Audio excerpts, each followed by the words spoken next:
am part of an organization called the National Foundation for Women Legislators, and it is an organization that promotes and assists not only female legislators, but also all female elected officials, city council women, county commissioners, at truly any level.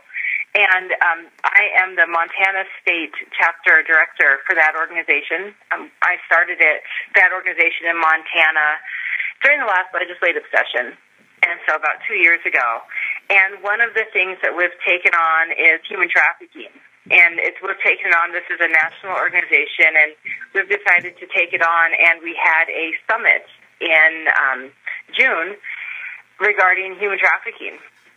So that's what we did. It was a very exciting summit. We had people, elected women, present from throughout the nation, and we really looked at what we could do to do state-of-the-art work in working to combat human trafficking in our country. So what kind of concrete things did you come up with that you could work together collaboratively about?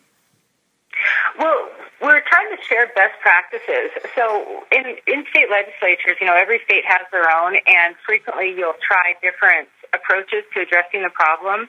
And we were able to share what has worked in our state. I know some of the legislators there were very excited to hear about the human trafficking legislation I sponsored last session. It was House Bill 89 in working with Attorney General Tim Fox, and we fully worked on changing our human trafficking laws in our state and really trying to address this issue. So they wanted to see that and use that as some model legislation, which was pretty exciting to see that we're a leader in that area. But we also talked about what we can do with existing laws and how we don't necessarily have to change laws when it comes to prosecuting these cases.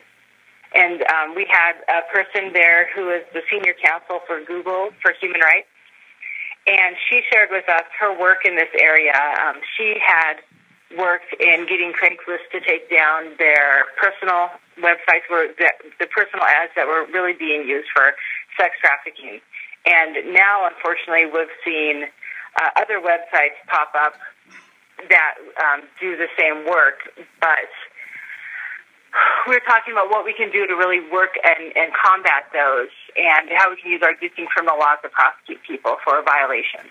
Great. So what is next for you with this national organization? Are you just going to keep in touch with them, or are they coming to Montana, or what? So we are working on our policy issues. We're actually meeting with them by phone tomorrow, and we're going to be talking about our policy issues. And we're looking at what we think are maybe the three main policy areas that states should be looking at addressing with some of their legislation.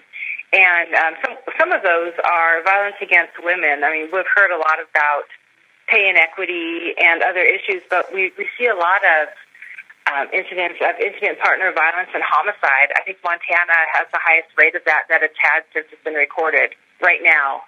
So we need to figure out what we can do to get to the root causes of those issues. And that's something that we're keenly interested in through the organization and would like to really take on, as well as other issues such as economic development and what we can do to really spur that in our states, and learning from other states what they have done. That's why these organizations are so important, because we share our ideas and figure out what works best and then mimic that in other states.